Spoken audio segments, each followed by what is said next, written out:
kau miliki iman yang teguh. Kau nyalakan obor agama dirimu bak lentera. Di belenggu jahiliyah kau tempuh dengan berani. Walaupun jasadmu milik Tuhan, tetapi hatimu milik Tuhan. Ada masih menjadi saksi ketabahan keluarga itu. Jika suami dan anak dibaring menghadap mentari, disuruh memilih iman atau kekufuran, samar jahiliyah atau sinaran akidah.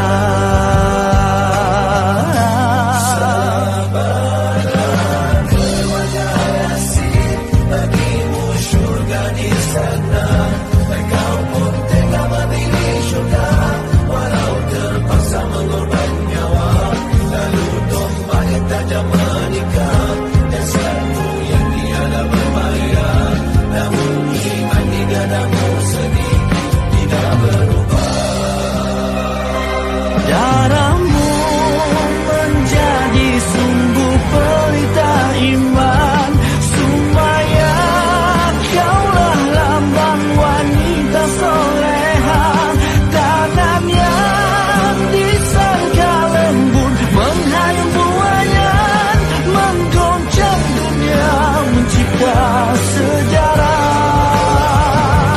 Sumaya, kau dibunuh di dunia sementara untuk hidup di surga yang selama-lamanya. Kaulah wanita terbaik sebagai manusia, namamu tetap menjadi sejarah.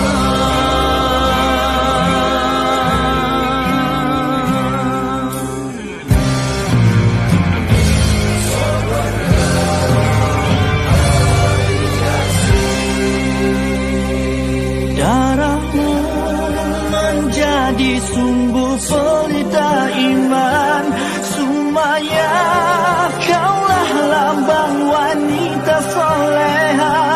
Tangan yang disangka lembut menghayun buayan, menggoncang dunia mencipta sejarah. Sumaya, kau dibunuh di dunia sementara untuk hidup di surga yang selama-lamanya. Kaulah wanita terbaik sebagai manusia, namamu tetap menjadi sejarah. Supaya kau dibunuh di dunia sementara untuk hidup di surga yang selama-lamanya. Kaulah wanita terbaik sebagai manusia, namamu tetap menjadi sejarah.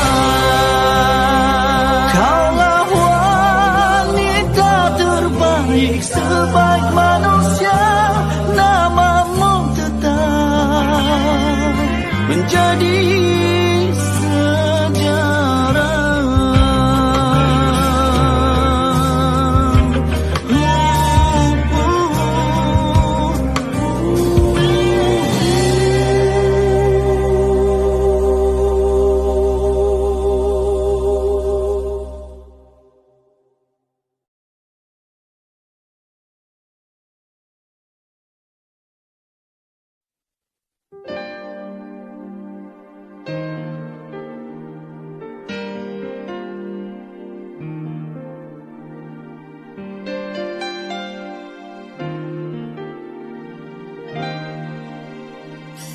terdengar suara azan, tinggalkan semua urusan.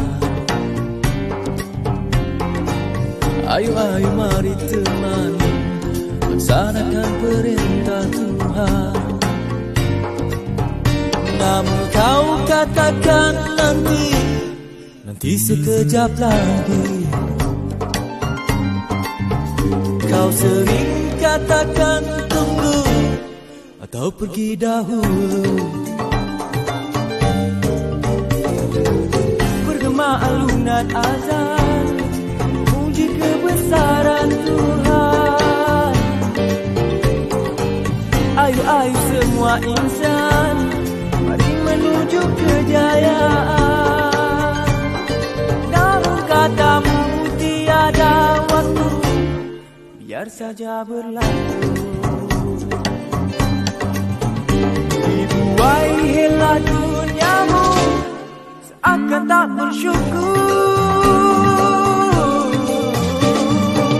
Manusia terlena dalam mimpi indah, cinta dunia yang fana hanya sementara.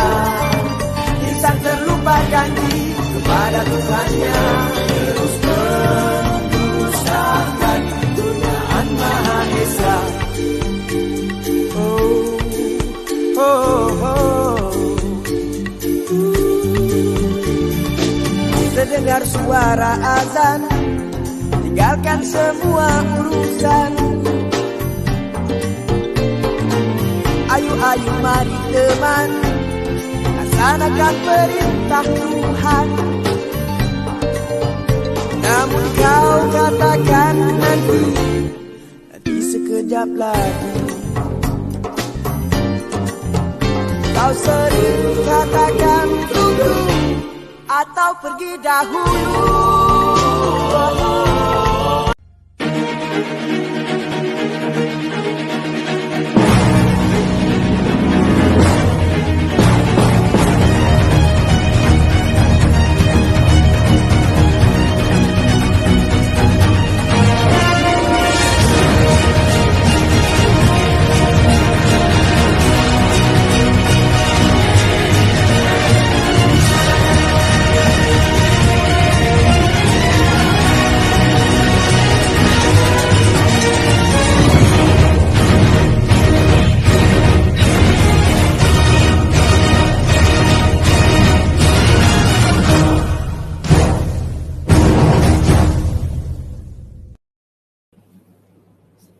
وأشهد أن لا إله إلا الله وحده لا شريك له وأشهد أن محمدا عبده ورسوله أما بعد رب اشرح لي صدري ويسر لي أمري واحلل عقدة من لساني يفقهوا قولي رب زدني علما وارزقني فهما اللهم إنا نسألك علما نافعا ورزقا طيبا وعملا متقبلا. السلام عليكم ورحمة الله وبركاته.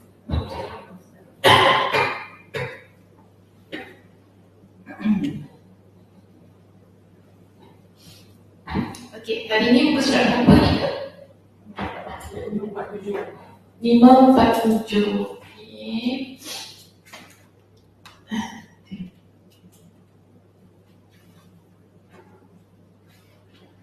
547. Okey, sikit. Sambung kan? Sambung tentang apa? Jangan mana? Sambung tentang keislaman Ali bin Abi Thalib radhiyallahu anhu dan peranan yang dimainkan oleh Ali sebelum diangkat menjadi khalifah.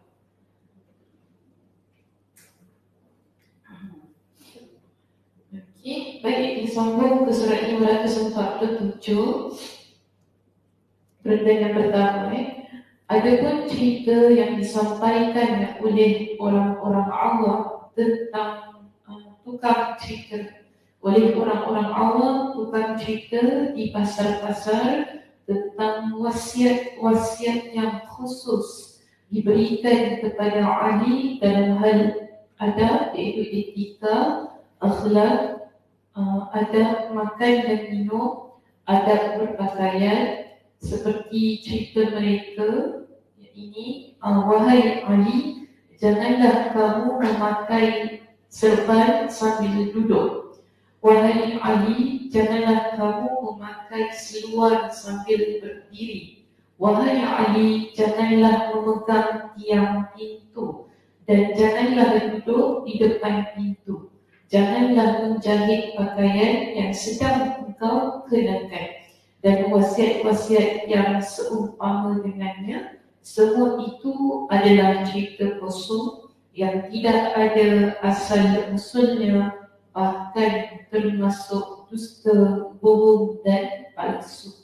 Jadi kalau kita jumpa mana-mana riwayat yang menyebutkan tentang hal ini berkenaan dengan berkenaan dengan hadis-hadis yang mana menyebutkan Ali jangan itu, jangan ini. Jadi semua itu adalah riwayat yang palsu. Ini tak boleh diterima. Kemudian kita lihat di sini, ketika Rasulullah SAW wafat, Ali termasuk salah seorang yang memandikan, mengkafankan dan mengebumikan jenazah Rasulullah SAW. Ketika Abu Bakar As-Siddiq dibayar menjadi khalifah pada hari Saqifah, Ali termasuk salah seorang yang berbayar di masjid seperti yang telah kami jelaskan sebelumnya. Kita nak tahu lagi tentang ini, merujuk kembali pada pemerintahan Abu Bakar. Di situ kita dah pernah bincangkan tentang bayar yang berlaku pada Abu Bakar As-Siddiq. Baik, Abu Bakar As-Siddiq dalam pandangan Ali bin Abi Thalib sama seperti para umara dari kalangan sahabat yang lainnya. Beliau berpandangan mentaati Abu Bakar merupakan kewajipannya dan merupakan perkara yang paling disukai. Ketika Fatimah radhiyallahu anha wafat 6 bulan setelah Rasulullah SAW.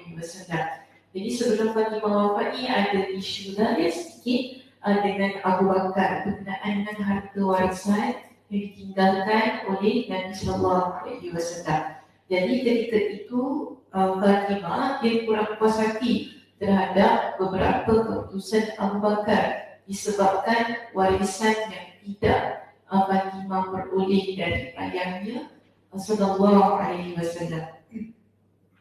Ia belum mengetahui nas khusus dalam masalah ini bagi para nabi, iaitu mereka tidak mewariskan harta warisan kepada sanak family, iaitu kepada ahli keluarga. Ketika hal itu sampai kepadanya, maka dia meminta kepada Abu Bakar agar mengangkat suaminya, iaitu Ali, sebagai orang yang mewakili harta warisan tersebut. Akan tetapi Abu Bakar menolaknya. Maka dia pun terus mengendam rasa ketidakpuasan hati terhadap Abu Bakar seperti yang telah kami jelaskan terdahulu. Maka Ali berusaha mengambil hati isterinya. Setelah Fatimah wafat, Ali dikatakan memperbaharui kembali bay'ahnya kepada Abu Bakar As-Siddiq. Jadi ini kita panggil macam mana? Pertikaian antara Fatimah dan juga Abu Bakar. Jadi bila Nabi SAW wafat, Fatimah ni menuntut harta warisan Nabi SAW. Pada waktu itu Abu Bakar dia tak berikan, kerana Abu Bakar beritahu kepada Fatimah, para Nabi mereka tidak mewariskan harta kepada ahli keluarga. Di situ harta warisan tidak diagihkan sebagaimana kita. Jadi Fatimah kata kepada Abu Bakar, kalau itu bagi pada Ali. Kan bagi pada Ali. Sebab Ali bukan anak Nabi. Ali ni siapa? Menantu dia kan. Jadi tak perlu bagi pada Ali. Namun Abu Bakar lihat tetap sebagai ahli keluarga, tak boleh untuk diberikan. Jadi katanya di sini Fatimah dia rasa terkilan tentang hal itu. So macam dia cerita dia macam-macam lah cerita sebenarnya, ada yang sahih, ada yang tidak. Jadi kita lihat di sini ketika Abu Bakar wafat, lalu Umar memegang jabatan khalifah atas dasar wasiat Abu Bakar kepadanya. Ali bin Abi Thalib termasuk salah seorang sahabat yang membai'ah Umar. Ali selalu bersama Umar dan memberikan masukan yang positif kepadanya. Disebutkan bahawa Umar memintanya menjadi qadi, iaitu hakim, pada masa kekhalifahannya. Beliau menyertai Umar bersama para tokoh dari kalangan sahabat ke negeri Syam dan menghadiri khutbah Umar di Al-Jariyah. Ketika Umar ditikam dan beliau menyerahkan urusan musyawarah kepada 6 orang sahabat. Salah seorang di antaranya adalah Ali bin Abu Talib radhiyallahu anhu. Lalu mereka menetapkan 2 orang calon, iaitu Osman dan Ali. Akhir sekali kita dapati Osman terpilih menjadi khalifah, namun begitu Ali tetap mendengar dan taat kepada Osman. Jadi ini adalah peristiwa-peristiwa yang berlaku pada zaman Abu Bakar, pada zaman Osman, yang ada melibatkan Ali radhiyallahu anhu. Okey, baik. Pada minggu lepas saya katakan nak bawa pengajaran hari ini. Dan keluarkan dulu pengajaran ini. Kenapa ketawa? Kenapa dah?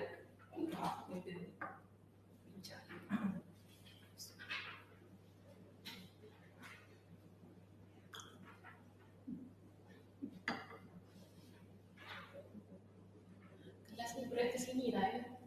Kakak duduk depan ni boleh? Boleh, soalnya sebab saya nak tengok situ satu orang ni. Ya? Tak habis ni. Tak apa, duduk mana? Sikit. Saya tengok satu tempat kan, senang. Senang sikit. Kakak pun tak ada geng, saya beri geng. Jadi kalau kena soalan ada geng juga tak ada. Okey, minggu lepas cakap apa siapa kakak? Oh, kena. Dari lepas minggu kena soal. Tak pasal. Minggu lepas kita pasal apa kakak?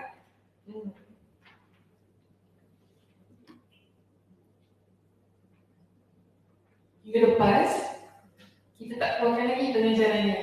Jadi saya habiskan dulu perbincangan ini. Kemudian kita keluarkan 1, 2 pun tak apalah, nanti kita sambung lagi baca.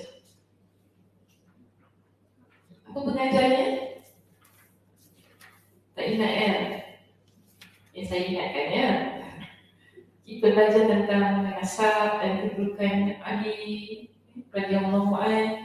Kita belajar tentang fizikal Ali, bagaimana perwatakannya, kemudian barulah masuk tadi peranan dia. Ada ke tidak? Ke tak ada? Ada apa yang tak?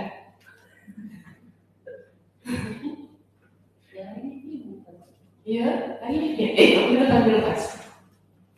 Ada tak? Betul. Fisik ni saya ingat dia handsome. Botak. Betul je ingat. Dua je ingat. Saya tak nak pasal fisik. Dia main tau orangnya. Diri je dia tak ada. Dia main ke saya pula. Betul tak lah. So seorang ingat kan. Ali memang handsome. Okey, selain itu. Apa yang boleh dipelajari pada lepas? Kita belajar tentang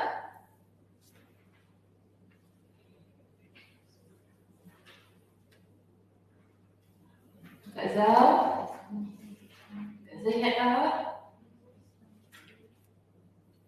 Tak ada, satu pun tak ada. Tanya cikau tak datang minggu lepas. Cikau tak datang. Satu pun tak ingat, ya Allah. Okey, Kak Ina cakap apa tu? Ini kan dia dari kecil kan dia sekolah kan. Bapak dia dah balik kan. Tapi walaupun dia dari Islam, dia sembunyikan dia tak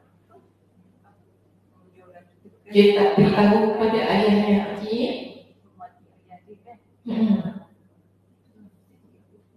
Jadi pengajarannya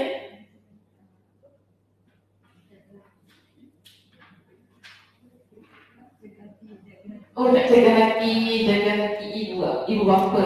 Okey, kita ambil satu. Jadi Ali ni adalah anak yang amat memelihara perasaan ibu dan perasaan ayahnya kan. Satu pun dia tahu ayahnya ni Abu Talib orang yang berpengaruh. Jadi kalau dia lagi pun waktu tu dia umur berapa? Masih lama 10. Antara 8 ke? Bukan 7? Tak salah. 7, 8, 10. 9 dan 8 kan? 7, 8, 10. 9 dan 8 dia tak ada. Tak apalah dia nak tanya boleh. Tak apa. Jadi waktu tu dia kecil. Kalau kita ingat, kalau umur kita masih bayar-bayar macam itu kan, mungkin mak ayah kita memiliki kuasa untuk menarik kita kembali daripada jagaan Nabi SAW. Sebab itu bukan satu hal yang mustahil lah seperti cik tadi. Unless kalau umur kita 20-an, maknanya dah ada kekuasaan kat situ. Mungkin ayahnya boleh melihat bahawa itu satu paksaan daripada Nabi SAW untuk anaknya memeluk agama Islam. Namun alhamdulillah Abu Talib dia amat memahami dan itu tidak berlaku. Okay, ada yang lain selain daripada itu? Ya, silakan. Oh, hari ni punya, awak ni nak tarik sambung sikit kan? Silakan Kak. Dia seorang pemimpin yang amanah. Pemimpin yang amanah, contoh? Yang Fatimah Syekh. Oh, betul-betul. Sebagai pemimpin, kalau kita tengok dia nak cakap okeylah, give in. Betul. Sebagai seorang pemimpin amanah. Tegas dan amanah. Kita tak main sentimen kekeluargaan di situ. Sentimen tak ada lah. Kroni-kroni ni tak main kan. Kita kena kroni. Kita kan tak apalah ni member suka tu kan. Member lagi anak lagi. Kroni-kroni sentimen kekeluargaan tak main lah macam kan. Kalau kita jadi pemimpin, kita kena berpegang kepada apa yang telah ditetapkan dan memegang amanah Nabi SAW sebagaimana yang dikehendaki oleh Nabi SAW. Okey, baik. Ada tak yang nombor 3? Tak keluarkan? Masih lah tanya kan? Ingatkan dah settle. Nombor 3 tak? Tak keluarkan? Tak ingat macam nak cakap apa-apa dia? Nama dia? Nama dia yang Rasulullah belajar tu. Saya dia kat masjid tu. Namanya apa? Gelaran kunyah Abu Turab. Okey, kenapa tetap nama dia? Kalau nak katakan makna turab kan tanah. Betul. Maknanya macam nama tu kurang elok, tapi kerana Nabi tu diberi oleh Rasulullah SAW, dia jadi elok. Jadi macam mana? Berkat. Macam dia tak kisahlah dengan nama. Kalau ada orang kan bagi beri nama yang macam itu kan, macam kecil hati, macam kita lah. Kita mesti kecil hati. Apa yang kau kira mangkuk? Mana dia panggil kita mangkuk apa? Macam itu kecil hati ya. Kalau saya panggil kakak, kecil hati tak agak? Panggil apa? Umur turap saya panggil. Ibu tanah, kecil hati tak? Kecil hati tak? Saya tahu kan Nabi saya ni. Tak kisah betul. Itu nama. Oh, apa ada pada nama ya? Apa ada pada nama? Tapi tak juga kita lihat gini. Kadang-kadang nama tu walaupun ia nampak sesuatu yang kecil kan, tetapi sebenarnya ia boleh menjadikan kita insan yang lebih merendah diri pada satu keadaan. Contohnya kita sebagai seorang yang beriman, kita tahu kita daripada tanah kita akan kembali ke tanah tu. Jadi bagi saya gelaran itu adalah gelaran yang baik untuk mengingatkan kita kepada kematian, untuk mengingatkan kita kepada asal penciptaan manusia itu daripada apa. Macam Nabi Adam alaihissalam, Allah Subhanahu Wa Taala ciptakan baginda daripada tanah. Jadi kita ingat balik, oh orang panggil saya tanah kan, kenapa saya mesti marah? Sebab itu adalah sesuatu yang memang Allah Subhanahu Wa Taala ciptakan saya. Jadi kalau kita marah, hari ini maknanya macam si iblis tu kan. Iblis tu dia Allah SWT ciptakan dia dengan penciptaan yang bagi saya baik. Tapi kerana dia sombong, bila dia sombong, jatuh kredibiliti dia sebagai yang antara yang terbaik. Asalnya daripada syurga, akhirnya keluar daripada syurga kerana kesombongan. Ini yang ada pada diri dia. Okey, baik. Alhamdulillah. 3 ya pengajaran dari pertama apa dia? Lupa dah soalan. Jaga hati mak ayah kita.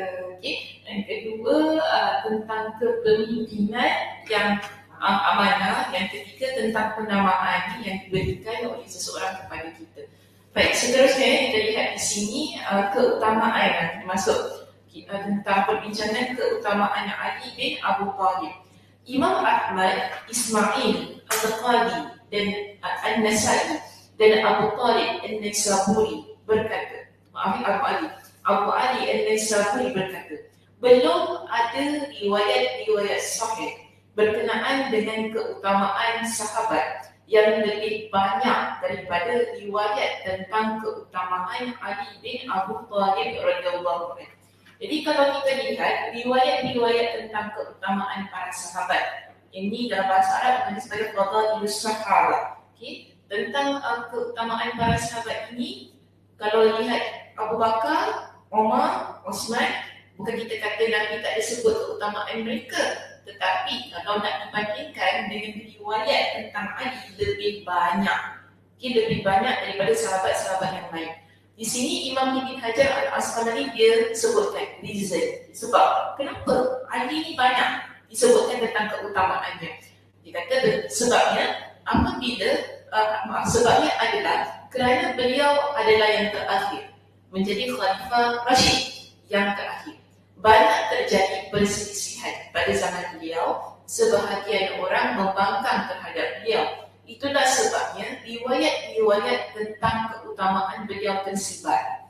Jadi pada zaman Ali kan, kita lihat ramai orang yang sebenarnya tak bersetuju juga dengan pelantikan Ali sebagai seorang khalifah. Jadi ada di kalangan mereka yang mencerca, menghina, memberikan penamaan-penamaan yang tidak baik kepada Ali.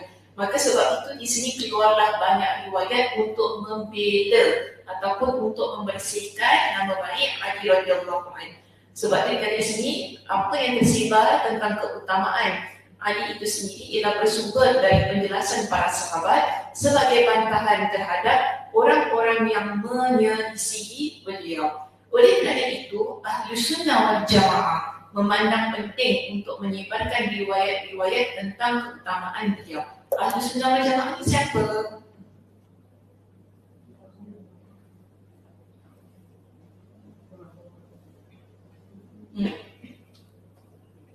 Ahlu Sunnah wal Jamaah siapa? Ada berapa mazhab Ahlu Sunnah wal Jamaah? Ya? 4, 8 ya? Okey, 4 apa dia kata? Syafi'i, Hambali, Maliki, Hanafi. Okey, cantik. Baik, jadi itu kita bagi sebagai Ahli Sunnah wal Jamaah ni mazhab kita yang keempat.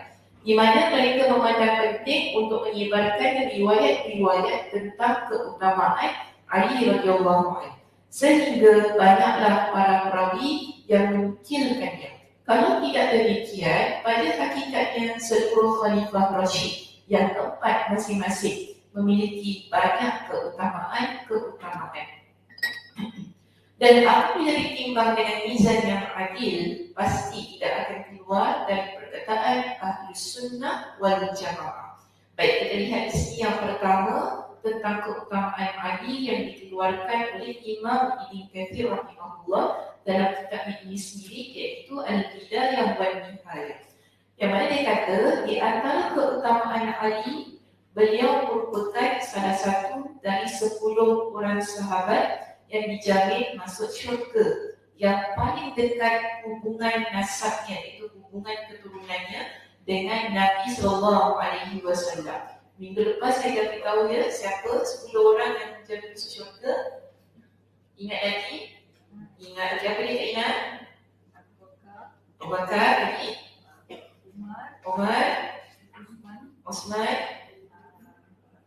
Ali lagi? Abdurrahman bin Auf, Talha, Abu Ubadah, Sa'ad bin Abi Waqqas, Sa'id bin Zaid. Kita 10? Masya Allah. Baik. Di antara keutamaannya, keutamaan Ali radhiyallahu anhu, khutbah Rasulullah sallallahu alaihi wasallam pada hari 18 Zulhijjah pada Haji Wada di tempat yang bernama Ghadir Rum, dan khutbahnya beliau berkata, "Man kuntu maulahu fa'aliyun maulahu." Siapa yang menjadikan Ali sebagai walinya, iaitu orang yang dihormati, yang masuk wali, orang yang dihormati, yang dijadikan sebagai pemimpin, maka sesungguhnya dia telah menjadikan Ali sebagai walinya. Barang siapa yang menjadikan aku, iaitu Nabi SAW, sebagai walinya, maka sesungguhnya dia telah menjadikan Ali sebagai walinya. Jadi ini kita panggil sebagai acknowledge lah yang Nabi berikan kepada Ali radhiyallahu anhu, di mana Nabi mengaku Ali ini sebagai wali, iaitu sama sebagaimana Nabi SAW daripada sudut keturunan, daripada sudut nasab, daripada sudut kepimpinan. Baik, dalam sebahagian riwayat disebutkan, Allahumma wali man walahu wa adi man adahu wa khudul man khadalahu. Ya Allah, belalah, jagalah siapa saja yang menjaga, yakni Ali. Musuhilah siapa saja yang memusuhi Ali, dan hinakanlah siapa saja yang menghinakan Ali. Jadi dikata di sini Ibn Kathir diberikan pendapat dia, namun yang sahih adalah yang pertama, iaitu riwayat yang pertama tadi, man kuntu maulahu fa'aliyun maulahu. Ini riwayat yang paling sahih daripada yang kedua itu tadi, maka kita ambil riwayat yang pertama tersebut. Riwayat pertama ni riwayat daripada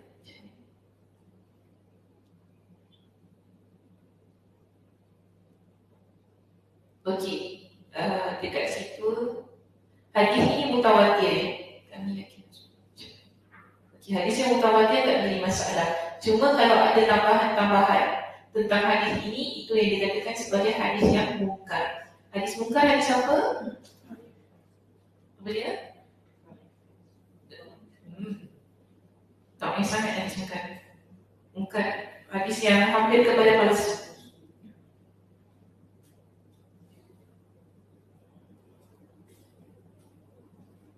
Ranking paling antara yang terbawah, tak boleh cakap tak boleh saja. Kalau tak boleh saja masih lagi boleh selamatkan je. Tapi kalau bukan, tak boleh naik riwayatnya. Baik, seterusnya, Ali termasuk salah seorang sahabat yang ikut serta dalam peperangan Badar. Jadi di sini Rasulullah SAW telah berkata kepada Umar, "Wa ma yudrika la'alla Allah tala'a ala ahli Badr." Faqala ya'malu ma syi'tum faqad ghafartu lakum.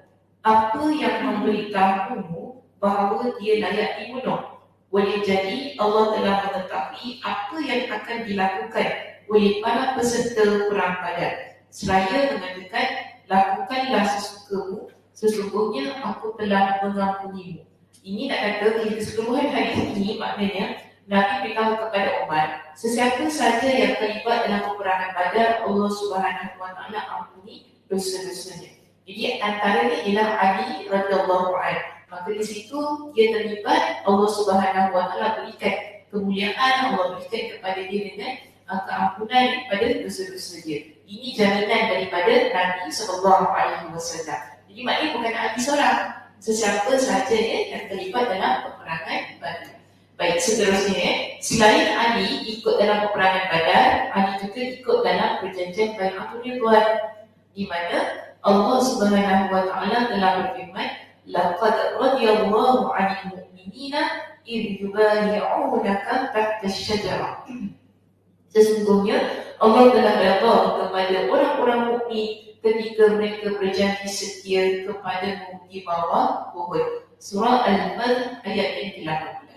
Rasulullah SAW bersabda dalam peristiwa ini, "La yadkhula ahadun bai'a tahta asy-syajarati nar." Tidak akan masuk neraka orang-orang yang ikut dalam bai'ah di bawah sebuah pohon, yakni Bai'atul Ridwan. Hadisnya di hadis nombor 2, hadis muttafaq alaih. Jadi hadis muttafaq alaih macam mana? Hadis riwayat Bukhari Muslim. Betul? Okey, peristiwa bai'ah kelima, peristiwa apa sekarang?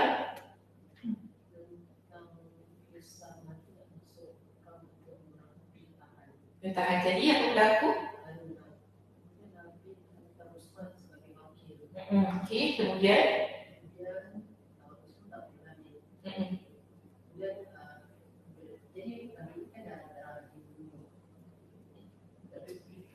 Nabi ingat ke? Berita tersebarlah kawan ni. Sebab semua tengah tunggu Osman dekat pokok ni. Pokok ni kan, semua tengah tunggu kat situ. Maksud kenapa Osman tak balik-balik ni kan? Sebab Osman dihantar wakil oleh Nabi SAW untuk jumpa dengan kabilah di Makkah kan, supaya pujuk mereka bagi kita masuk untuk menunaikan umrah. Tapi kemudiannya tak balik-balik. Jadi datang kabar angin kepada Nabi bahawa Osman telah dibunuh. So apa berlaku lepas itu? Sebab perjanjian untuk perjanjian pokok ni. Okey. Jadi apa? Jadi rumah pokok. Mungkin cerita lama pula di rumah pokok ini janji. Janji apa? Pokok kat dalam? Apa? Tak. Dan dia berlaku selepas. Perjanjian dia berlaku selepas bai'ah tu dibuat. Ada yang lain nak tambah? Cerita kat dalam. Apa yang kat dalam sebutkan tadi? Untuk menyerang. Menyerang apa? Menyerang Mekah. Ya, ada satu poin yang lebih utama ni. Ingat tak?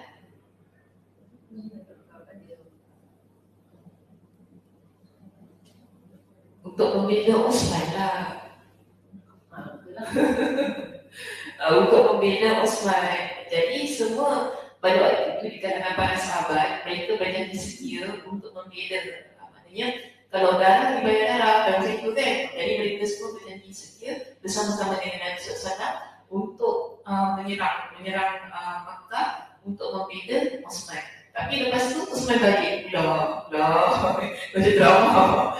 Osman balik. Okey, Osman pun cerita lah masalah kat sana kan. Susah sangat nak dapat di keletahan dan sebagainya kan. Ini macam sekarang kat kita kena banjir kan. Kita tahu pula dia. Kena tahan dekat airport kan. Tak boleh keluar kan. Dia nak buat umrah dengan pakai ikan. Tapi itulah, ada yang dapat keluar juga. Kalau ikut jalan lain lah. Yang naik bas tu susah sikit. Train pun kena gilih lah. Sebab banjir besar dekat Jeddah. Jadi tak dapat nak jalan. Seram juga tengok banjir dia. Kan kereta dia habis semua. Okay, moga Allah memudahkan Baik, kita lihat di sini. Berikut ini kami akan cantumkan keutamaan Ali bin Abu Thalib radhiyallahu anhu yang lainnya yang kami ambil dari kitab As-Sahihain. Okey, tadi semua yang mana diletakkan oleh Imam Ibn Katsir. Baik, sekarang kita lihat apa yang disebut dalam kitab As-Sahihain. Kitab As-Sahihain kita apa? Kita apa? Kitab Bukhari dan Muslim. As-Sahihain kitab Imam Al-Bukhari dan kitab Imam Muslim. Jadi kitab Imam Al-Bukhari dan kitab Imam Muslim ada memuatkan banyaknya tentang keutamaan Ali, dan di sini Imam Ibn Katsir dia keluarkan semua hadis-hadis tersebut diletakkan dalam kitab ini sebagai pembacaan kita dan perbincangan kita. Baik, seterusnya kita lihat. Berdasarkan metodologi yang kami pakai dalam menyebutkan keutamaan khalifah sebelumnya radhiyallahu anhu. Jadi kalau kita ingat lagi pada perbincangan khalifah yang sebelumnya, Abu Bakar, Umar, Uthman kan, kita tetap keluarkan hadis-hadis daripada kitab As-Sahihain untuk membincangkan keutamaan yang ada pada para sahabat tersebut. Dan di sini sama juga kita mengambil pendekatan yang sama, iaitu mengeluarkan hadis-hadis Nabi Sallallahu Alaihi Wasallam dalam kedua kitab As-Sahihain tadi. Baik. Jadi Imam Al-Bukhari dia berkata dalam sahihnya. Itu dalam mana kitab Fadailus Sahabah. Bab Fadail Ali. Bab keutamaan Ali bin Abu Talib Al-Qurashi Al-Hashimi Abu Hasan radhiyallahu anhu. Rasulullah sallallahu alaihi wasallam bersabda, "Anta minni wa ana minka." Engkau sebahagian dariku dan aku adalah sebahagian darimu. Okey, jadi Nabi pernah sebutkan ini kepada Ali. Kalau kita lihat pada nombor kaki nombor 4 di bawah sekali kan, di sini Imam Ibn Hajar Al-Asqalani dia ada berikan sedikit penerangannya tentang hadis ini, di mana dia kata riwayat ini telah diriwayatkan secara mausul. Mausul maknanya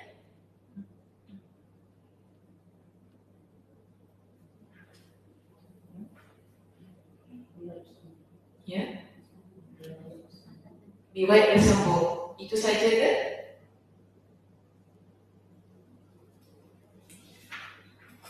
Itu saja. Ya, dekat situ dah letak kan sanad ni bersambung kan. Okay, bersambung sanadnya. Okay, boleh ditulis dalam kisah perjanjian Hudaibiyah. Tapi apa maksud mausul yang sebenarnya? Sambung sampai mana? Sampai? Tadi sebut belum Tabi'in. Jatuh biar aku. Apa pula sampai tabi'in? Mausul ni. Bukan, sampai Nabi. Sama sampai Nabi SAW ni mausul. Kalau sahabat maqtu'. Okay. Dia ni ada dia misi lah dia. Okey. Diriwayatkan secara mausul, tersambung sanadnya boleh menulis dalam kisah perjanjian Hudaibiyah dan kisah Umratul Qadha secara lengkap. Dan ini bukanlah keistimewaan yang hanya dimiliki oleh Ali seperti yang dikira oleh sebahagian orang. Jadi ada yang mereka yang melampau-lampau nak mengangkat Ali ni kan, mereka gunakan hadis ini untuk menunjukkan tentang keutamaan Ali, di mana mereka kata Ali sebahagian daripada Nabi SAW. Tetapi Imam Ibn Hajar Al-Asqalani kata apa? Hadis ini bukan Nabi sebutkan pada Ali saja, tapi ada juga kepada sahabat-sahabat yang lain. Contoh diberikan kepada kita. Sebab Rasulullah SAW juga berkata kepada kaum Asy'ari. Kaum Asy'ari siapa? Kaum Abu Musa Al-Asy'ari. Okey, kaum Abu Musa Al-Asy'ari. Jadi Abu Musa Al-Asy'ari ni dia ada kabilah dia lagi, kabilah dia yang tersendiri, di mana Nabi puji kabilah ini kerana bila mereka ni tak cukup makanan, mereka semua akan kumpulkan makanan antara satu dan yang lain. Okey, contoh kita kat sini semua kan, semua tak cukup makanan. Jadi semua tanya, awak ada apa, awak ada apa? Okay, semua kumpul makanan-makanan yang dimiliki masing-masing, jadi semua share macam itu. Jadi Nabi SAW puji sikap kaum Asy'ari ini. Okay? Mereka adalah bahagian dari aku, jadi Nabi lihat mereka ini sebagai orang yang utama, yang memiliki keutamaan, memiliki kebaikan. Jadi Nabi berkata mereka adalah bahagian dari aku dan aku adalah bahagian dari mereka. Rasulullah SAW juga berkata tentang perkara yang sama kepada Junaid, iaitu engkau adalah bahagian dari aku dan aku adalah bahagian darimu. Jadi jelas kepada kita keutamaan ini bukan hanya ada pada Ali, tapi ada pada sahabat-sahabat Nabi radhiyallahu anhu yang lain. Dan Umar berkata Rasulullah SAW wafat dalam keadaan beliau meridai Ali radhiyallahu anhu. Hadis ini diriwayatkan Imam Al-Bukhari. Baik, seterusnya kita lihat keutamaan Ali yang kedua. Ali termasuk orang yang mencintai Allah dan Rasulnya. Ada sebuah hadis yang panjang di situ, di mana hadis ini diriwayatkan oleh Sahal bin Sa'ad bahawa Rasulullah SAW bersabda, "La'u'tiyanna ar-rayata ghadan rajulan yaftahu Allahu 'ala yadayhi." Sungguh akan kuserahkan bendera ini esok hari kepada seseorang yang Allah memberikan kemenangan melalui tangannya. Qala, jadi perawi dalam hadis ini dia pun memberikan komentarnya. Fabatan nas yadukuna laylatahum ayyuhum yuqtaha. Jadi para perawi ini kata, maka semalaman suntuk orang-orang membicarakan siapakah di antara mereka yang akan diserahkan bendera itu. Falamma asbahan nasu ghadaw ala Rasulillah sallallahu alaihi wasallam kulluhum yarju an yuqtaha. Jadi bila tiba esok harinya, semua orang datang jumpa dengan Nabi, di mana mereka ni masing-masing berharap dialah yang diserahkan bendera itu kepada dia. Jadi Nabi kata apa? Bila orang ramai datang kan pagi-pagi, orang ramai datang sebab semua orang curious siapa yang akan dapat bendera itu. Tanda kita lah. Tanda kita yang dapat. Tapi Nabi sebaliknya Nabi tanya kepada orang ramai, Aina Ali bin Abi Thalib? Ali mana? Ali bin Abi Thalib mana? Faqalu yashtaki ainaihi ya Rasulullah. Ali sakit mata. Kita sakit mata jangan keluar rumah. Betul? Betul? Betul ke nanti? Betul ke nanti sakit mata? Betul? Betul? Betul ke sakit? Oh, infection. Saya tu tak percaya kalau sakit mata nanti. Dia keluar. Oh, Kak Ina dia tahu dia tu doktor. Daripada semalam dia cakap pasal pisang haru bulat dah. Oh, infection. Okey. Oh, infection. Okey, boleh. Jadi Ali dia tak tahu rumah sebab dia sakit mata kan. Kemudian Nabi tetap suruh panggil. Ya wada'alahu fa wara'a hatta ta'allam imamah. Belum sampai ni. Faqalu yashtaki ainaihi ya Rasulullah. Qala fa arsilu ilayhi fa'tuni bi falamma ja'a basaqa fi ainaihi ودعا له فبرأ حتى كأن لم يكن به وجع فأعطاه الراية. Jadi Nabi suruh panggil. Okay, Nabi kata, oh sakit mata, tidak apa, panggil Ali. Okay, panggil dan bawa dia kembali. Bila Ali datang, maka Rasulullah SAW meledak pada kedua belah matanya seraya berdoa untuknya. Waktu itu juga mata Ali sembuh sebagai seolah-olah tak pernah terkena dengan penyakit. Bila Nabi SAW doakan dan Nabi ludah pada bahagian matanya. Kemudian Nabi pun serahkan bendera itu kepada Ali radhiyallahu anhu. Lalu Nabi kata apa kepada dia? Unfud ala islika hatta tanzila bisahatihim thumma da'uhum ila al-islam wa akhbirhum bima yajibu alaihim min haqqillahi fi. Fa wallahi la an yahdiyallahu bika rajulan wahidan khairun laka min an yakuna laka humrun na'am. Jadi Nabi kata kepada Ali, maaf, siapa kata tersebut? Ali kata kepada Nabi SAW, wahai Rasulullah, aku akan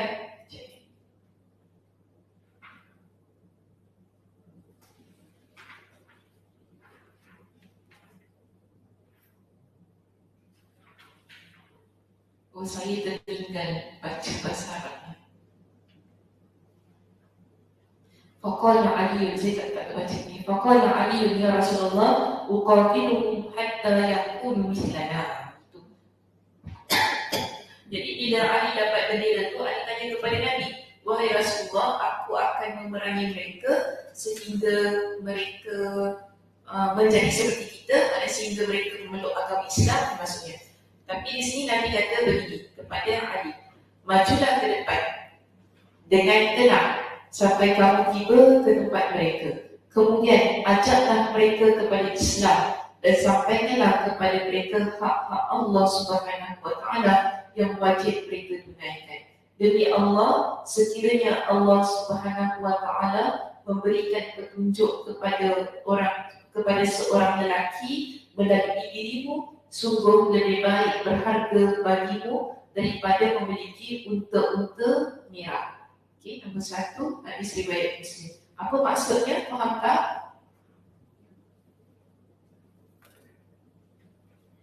Nabi bagi Ali bendera kan? Jadi Ali tanya kepada Nabi, jadi macam mana nak perangi mereka semua sampai mereka ni jadi macam kita? Macam kita tu maksudnya berdoa agama Islam, beriman kepada Allah, solat, baik zakat. Tapi apa kata Nabi? Nabi kata apa kat situ?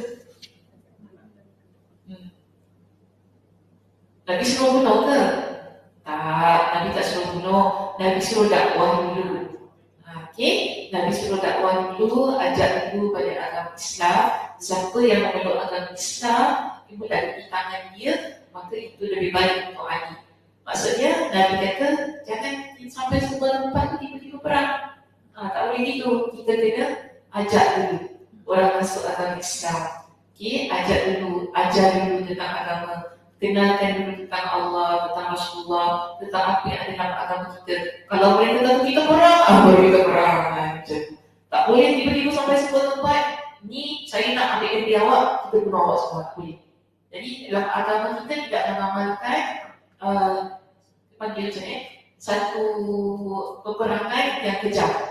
Agama kita mesti dakwah dulu. Lepas dakwah, orang nak terima, alhamdulillah. Tak nak terima, biasa kalau tak nak terima buat apa? Bayar apa? Bayar jizyah. Okay? Kalau nak terima jizyah, kalau nak perang, kita perang. Baru dia macam tu. Tapi di sini kami ingatkan kepada Ali.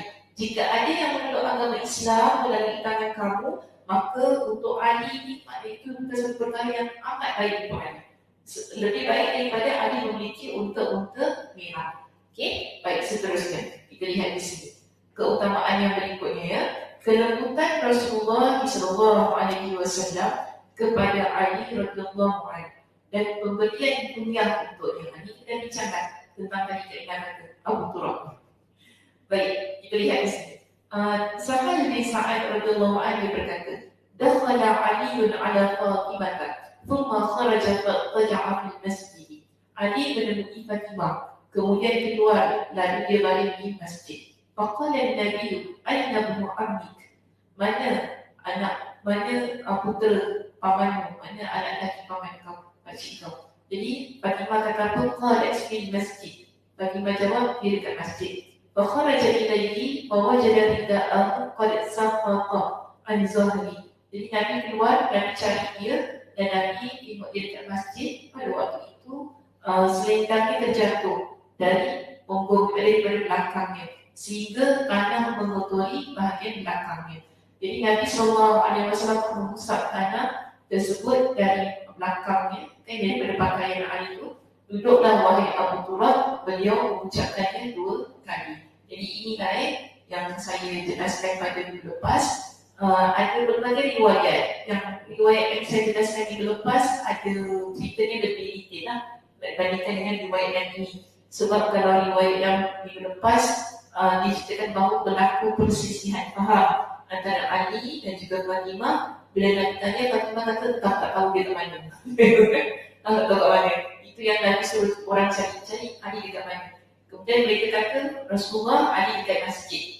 Jadi Nabi pergi masjid, dia nampak dia tidur, tudung selendang dia jatuh. Selendang jatuh, Nabi angkat selendangnya, Nabi bersihkan selendang itu. Nabi kejut dia bangun, wahai Abu Turab. Ini antara jugalah kisah yang diriwayatkan tentang Abu Turab ini tadi. Baik, seterusnya keutamaan yang berikutnya.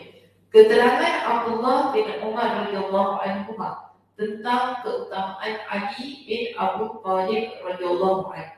Diriwayatkan dari Sa'ad bin Ubaidah, dia berkata, ada seorang lelaki yang datang jumpa dengan Abdullah bin Umar dan bertanya kepadanya tentang Utsman. Ibn Umar menyebutkan kebaikan Utsman.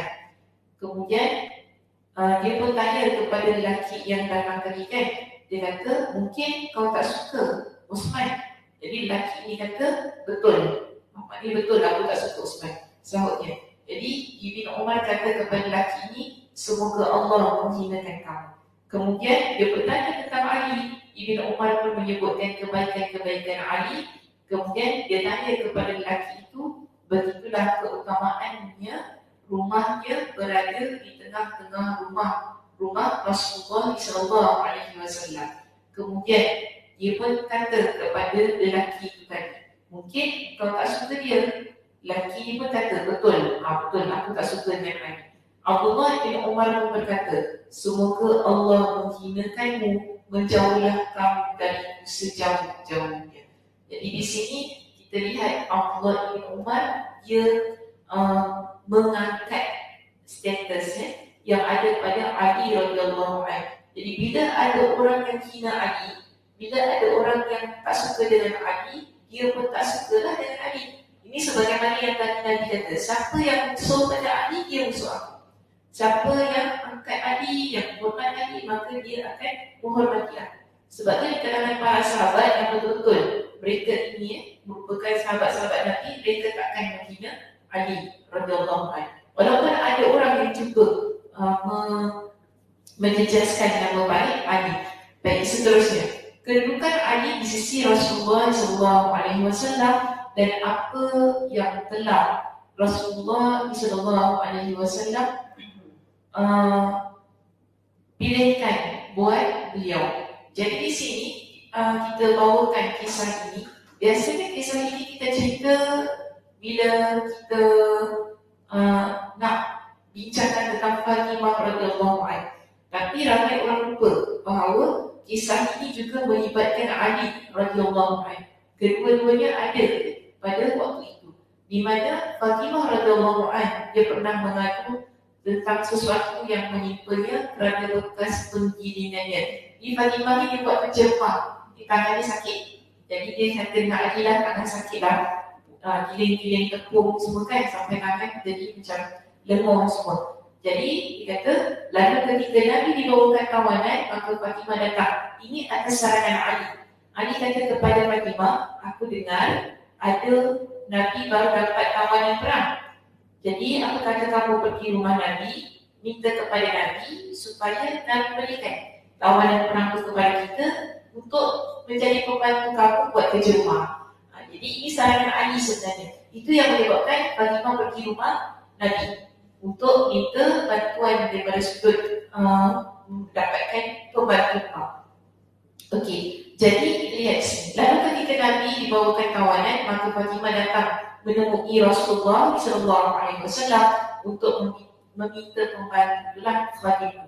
Namun dia tidak bertemu dengan Nabi, dan dia yang ada pada waktu itu ialah Aisyah radhiyallahu anha dan mengkabarkan maksud kedatangannya. Ketika beliau datang, maka Aisyah mengkabarkan kedatangan Fatimah. Lalu Rasulullah SAW datang menemui kami ketika kami telah berada di pemandangan. Jadi waktu Fatimah datang ke rumah Nabi, yang ada hanya Aisyah. Aisyah kata Nabi tak ada. Dan disebab itu Fatimah dia beritahu kepada Aisyah niat dia. Yang dia kata nanti kalau Nabi balik beritahu kepada Nabi, saya nakkan membantu Khadimah. Membantu untuk saya lah kalau Nabi ada tawanan kan yang Nabi dapat. Okey, jadi Aisyah pun kata okey, nanti Nabi balik aku bilang ke dia. Jadi bila Nabi balik, Aisyah bilang dengan Nabi apa yang tadi Fatimah datang. Kemudian dia beritahu kepada Nabi yang Fatimah perlukan pembantu rumah. Nabi terus pergi rumah Fatimah. Okey, Nabi terus pergi rumah Fatimah. Kemudian pada waktu itu di sini ada cerita yang mana sebenarnya kami sedang berada di atas pembaringan. Maknanya apa?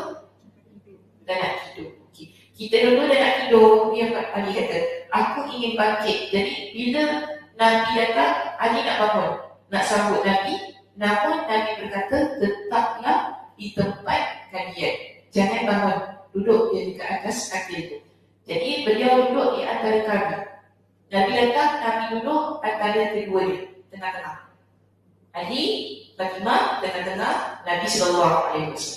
Sampai kita lihat bagaimana dekatnya kedua-dua ini dengan Nabi pada waktu duduk itu. Dia kata apa?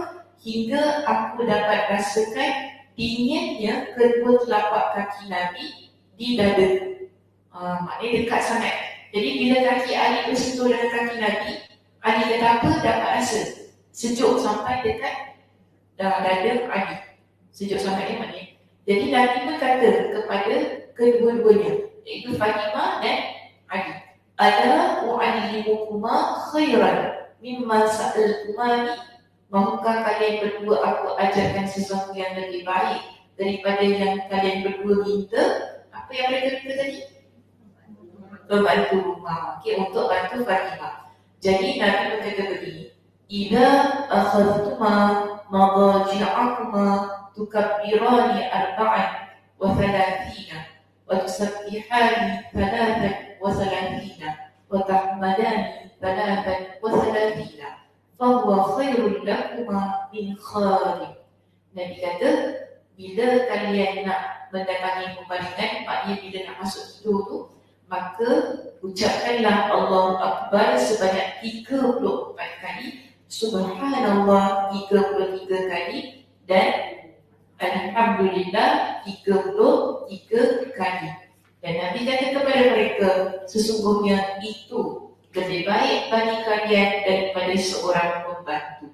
Diriwayatkan dari Sa'ad bin Ibrahim bin Abdul Rahman bin Auf, dia berkata, aku mendengar Ibrahim bin Sa'ad bin Abi Waqqas meriwayatkan dari ayahnya, dari Rasulullah SAW, bahawa beliau berkata kepada Ali, ama tarda an takuna minni bimanzilati Harun min Musa, apakah engkau tidak redha kedudukanmu di sisiku seperti kedudukan Harun di sisi Musa? Okay, ini dah kita bincangkannya pada minggu lepas. Yang penting tadi di situ kita lihat Nabi SAW bukan sahaja mewasiatkan tentang berzikir ini kepada Fatimah. Selalu orang panggil zikir ini zikir Fatimah, betul? Tapi kita lupa, zikir ini pun boleh panggil zikir Ali. Kerana Ali, dia kata, sejak malam itu aku tak pernah tinggalkan baca zikir ini. Sampai ada keterangan yang lain tanya, walaupun dalam peperangan, jadi Ali kata, ya, walaupun dalam peperangan, setiap kali nak tidur, aku akan amalkan zikir ini.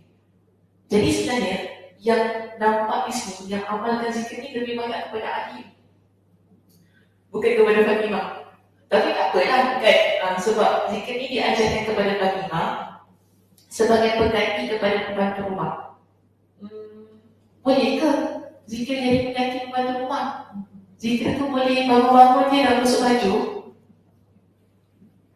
bangun-bangun dia, alhamdulillah wajib mesti dah bergerak ya. Remote, yelah remote itu kena picit kak. Maksud saya bergerak tu tak payah picit. Bangun-bangun ya, alhamdulillah rumah dah keluar semua. Inilah berkat saya baca zikir Fatimah. Macam tu kan maknanya? Tak, okey, apa maksudnya? Kenapa Nabi berikan zikir kepada Fatimah? Yang Nabi kata lebih baik daripada pembantu rumah. Apa dia? Beri tenaga. Zikir beri tenaga. Ui, tak payah makan vitamin B. Saya kena telan vitamin B hari-hari. Semua vitamin kena telan sekarang ya. C, D, doktor bagi makan semua. Jangan tak makan, hari-hari kita makan. Okey, bagi tenaga. Boleh, saya boleh terima. Ada yang lain selain daripada zikir beri tenaga? Macam mana zikir beri tenaga? Nak bila buat kegiatan macam doa, kalau buat kerja awalnya masih tenaga. Buat kerja banyak tenaga? Tak ada, tak rasa penat. Tak rasa penat bila kita banyak berzikir. Berkenaan lah dalam zikir. Bila buat kerja tu, Bila buat kerja, tak penat. Jadi sebab tu, macam mana nak tak beri? payah pembantu lah. Oh, sebab tu tak payah pembantu. Okey. Ada yang lain kakak nak cakap apa? Tak ada.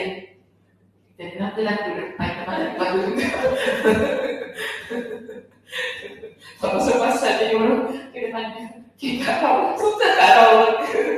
Kita tak tahu. Apa pun nak tanya. Dia nak tanya tak ada apa-apa dia nak tambah. Tentang zikir tadi. Ketenangan. Kita zikir. Okey. Jadi, macam mana zikir itu boleh beri ketenangan kepada kita?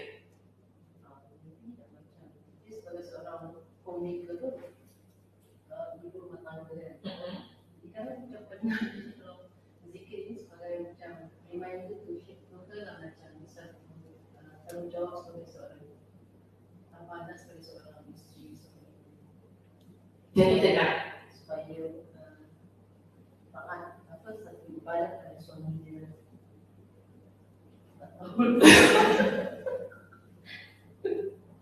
Tak tahu. Jika nak cakap apa tak cakap? Jika tak nak cakap apa, okey. Kak Zah? Sama juga. Ketenangan ke sama dengan cakap? Ketenangan. Kakak tak nak cakap apa-apa dengan cakap. Sama. Jika tak nak cakap apa dengan cakap. Kak Ina?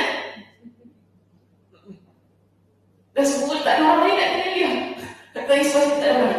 Tinggal kakak seorang. Zikir ni pun satu sedekah. Zikir satu sedekah, okey. Bila kita bersedekah, Allah akan buka pintu kebaikan. Kan? Dari situ hati kita akan tenang kan? Dan akan dipermudahkan urusan. Oh. Jauh jalan. Zikir Kan mengingati Allah first. Zikir ingati Allah, jadi Kita ingat Allah, Allah bukakan ketenangan, kesenangan, mudahkan urusan kita. sebab dia berkuasa atas segala-galanya. Okey, boleh diterima. Semua boleh diterima. Saja tu kan, kalau seorang-seorang berbuat tak boleh nak kelas sikit kat orang. Tak. Ustaz saya, tak apa, kan cakap sama-sama kan. Jangan seorang berbuat tu. Ni semua dah sakit pergi mana, orang boleh holiday dah holiday. Saya pun dah holiday apa sahaja. Kita ni kan tak apa, yang boleh ada semuanya. Boleh, semua tu jawapan ni betul, tak salah, apa sahaja. Okey, baik, terus kita lihat di sini ya, apa dia tadi. Terakhir. Ali bin Abi Thalib membenci perselisihan. Diriwayatkan dari Abidah bin Amr as-Salmani dari Ali bin Abi Thalib radhiyallahu anhu, dia berkata, putuskanlah hukum seperti kalian dahulu memutuskannya. Sesungguhnya aku membenci perselisihan. Upayakanlah agar kaum muslimin satu jemaah, atau aku mati sebagaimana sahabat-sahabatku mati. Ibn Sirin menyimpulkan bahawa majoriti riwayat yang dinukil Rafidhah dari Ali adalah dusta. Okay, boleh faham tak yang pertama tadi? Yang tentang perselisihan tadi.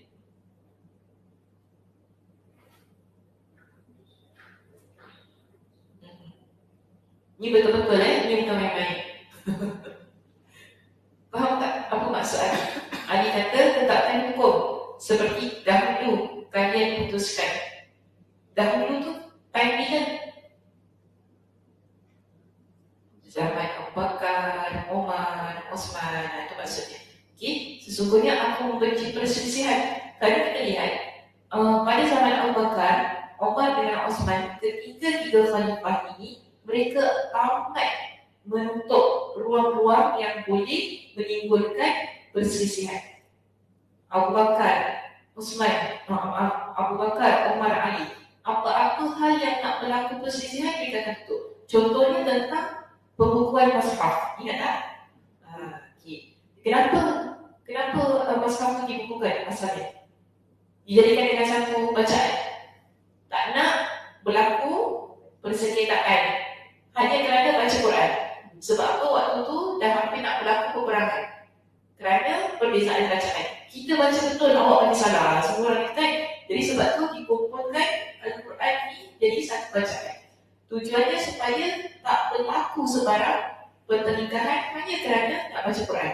Jadi sebab tu di sini Ali dia nak dalam pemerintahan dia sama sebagaimana Abu Bakar, Umar dan juga Osman. Dan dia kata apa?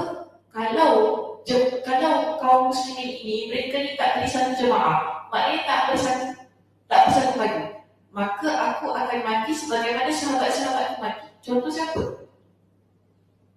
Osman, kan? Abu Bakar, Umar. Dua-dua ni Umar dan juga Osman mati dibunuh kerana ada pihak yang tak suka, ada pihak yang bertelagak tentang pemerintahan, maknanya tak puas hati dengan pemerintahan mereka. Jadi Ali kata kalaulah masyarakat tak bersatu, maka aku akan mati sebagaimana sahabat-sahabat yang lain, iaitu dibunuh, iaitu mereka ni ditolak pemerintahannya, akhirnya menyebabkan aku akan sama sebagaimana mereka. Baik, ada satu pesanan yang penting di bawah itu. Okay? Maksudnya yang Ibn Sirin tadi saya baca jelas. Ibn Sirin menyimpulkan bahawa majoriti riwayat yang dinukil Rafidah ni kaum Syiah dari Ali adalah dusta. Jadi ada banyak riwayat yang dibuat, itu hadis-hadis palsu yang dibuat untuk memenangkan Ali.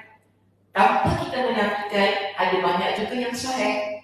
Sebab tu kena dicek kembali. Kalau riwayat daripada Ali ni, adakah ini riwayat daripada Rafidah ataupun riwayat daripada Ahli Sunnah wal Jamaah? Kalau riwayat daripada Ahli Sunnah wal Jamaah, itu adalah riwayat yang benar, kita boleh terima.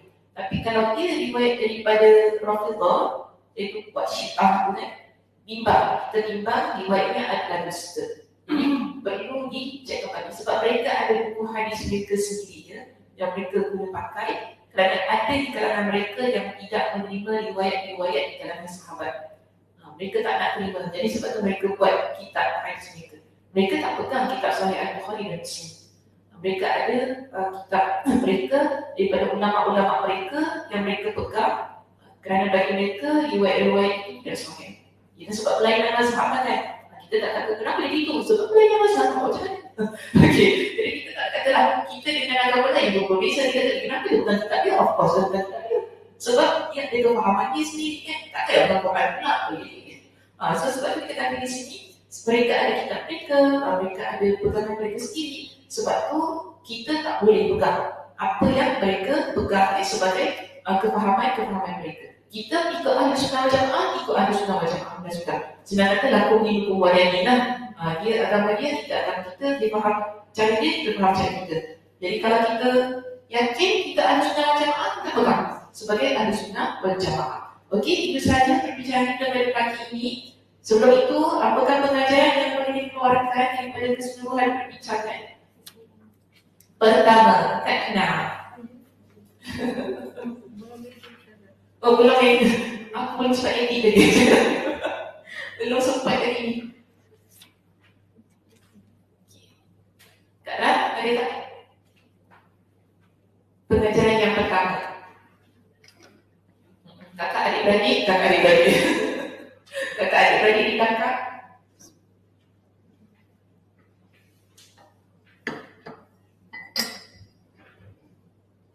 Pengajaran pertama.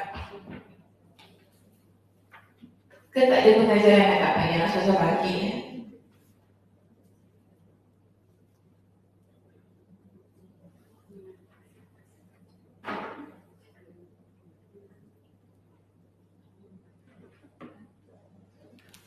Pengajaran pertama lambatnya. Kak Ram ada tak? Sekejap, tengah cari.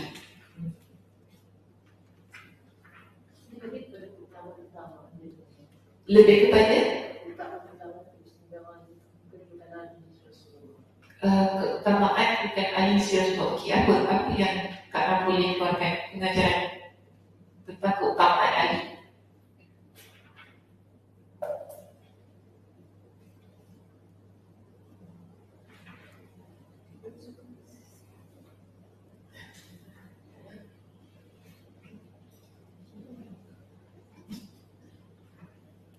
Nampak macam kaki lah.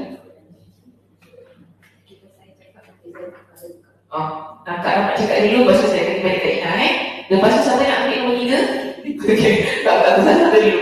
Kak Ram ambil Kak Ram. Jadi sahabat yang pembela. Contoh surat Al-Baqarah 3 ayat 1. mana? Abdullah bin Umar. Abdullah bin Umar siapa ni?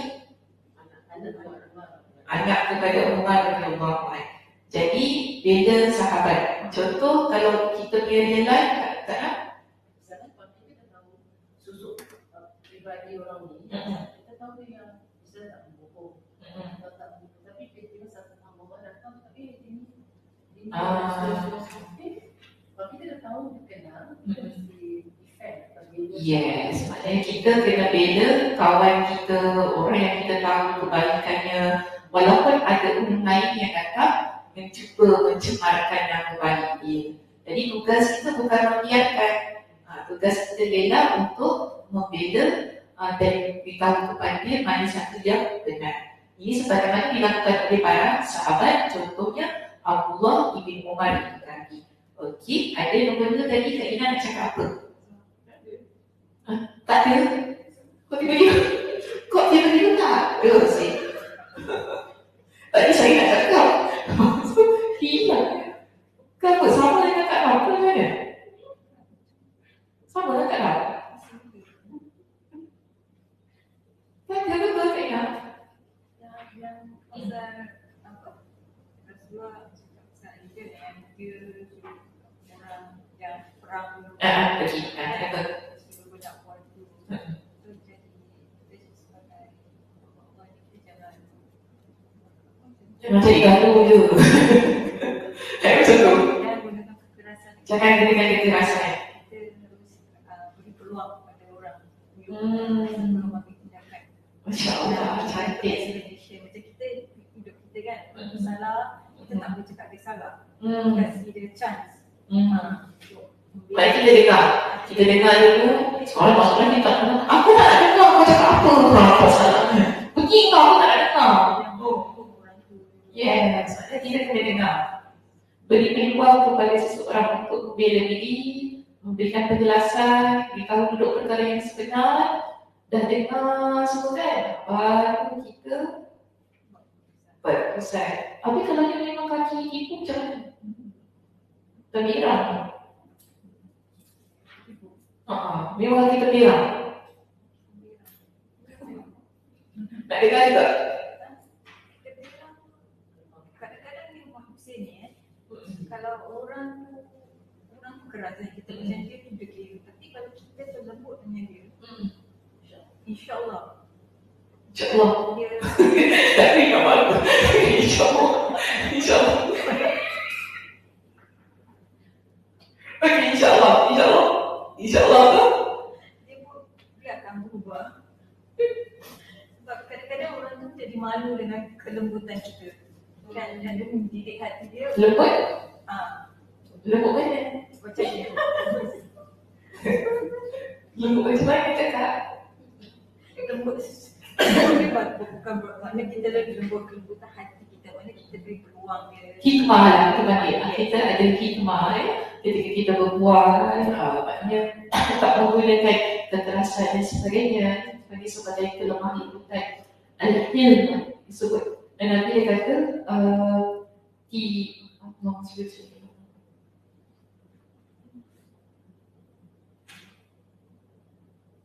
saya lupa kat sini. Tapi mafhumnya begini, Nabi kata kita ni tak boleh jadi orang yang ada hilm, yang lemah lembut tu tadi. Kalau kita tak jadi macam tu, maksudnya kita tak letakkan diri kita pada depan ni. Kan? Kita selalu nampak orang lain lemah lembut dan sebagainya.